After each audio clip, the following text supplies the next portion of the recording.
කොහොමද යාළුවනේ අද මේ වීඩියෝ එකෙන් කතා කරන්න යන්නේ ලංකාවෙන් හම්බ වෙන අතිශය දුර්ලභ වටිනා මැණික් ගල් කීපයක් ගැන. ඉතින් අපි බලමු එකින් එක මොනවද මේ මැණික් ගල් කියලා. හරි. ඉතින් පළවෙනි එක තමයි නිල් මැණික්. ඉතින් ඔයාලා හැමෝම දන්නවනේ නිල් මැණික් කියන්නේ ගොඩක් වටිනා මැණිකක්.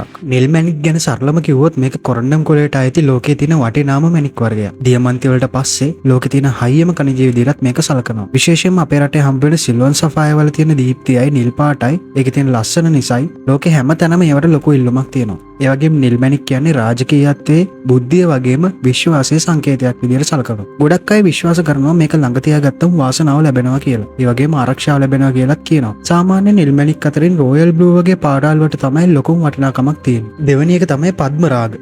මේ පද්මරාග කියන මැණික් විශේෂය ලංකාවටම ආවෙන එක හරිම දුර්ලභ මැණික් වර්ගයක්. පද්මරාග කියන නම හැදිලා තියෙන්නේ නෙළුම් මලක වර්ණය කියන අදහසින්. මේ මැණිකේ තියෙන රෝස පාටයි තැඹිලි පාටයි කවලම් වුණ හරිම ලස්සන පාටක්. මේක ලෝකේ පුරාම කොච්චර ප්‍රසිද්ධද කියනවා නම් ලෝකේ තියෙන වටිනාම මැණික් වර්ග අතරින් එකක් විදිහට පද්මරාග සලකනවා. තුන්වෙනි වර්ගය තමයි ඇලෙක්සැන්ඩ්‍රයිට් කියන මැණික් විශේෂය.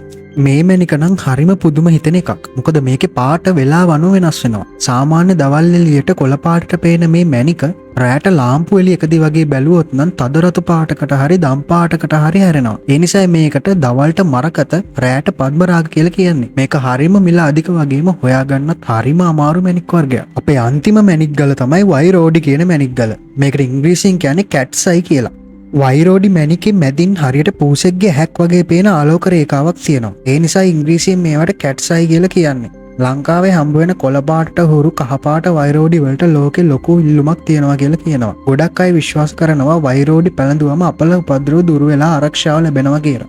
ඔන්න යාළුවනේ අදට එහෙනම් එච්චරයි ඔන්න. මතක ඇතුව අපිව subscribe කරලා bell button එක click කරලා තියාගන්න. එතකොට අපේ වීඩියෝ එකක් දාපු ගමන් ඔයාට දැනගන්න පුළුවන්.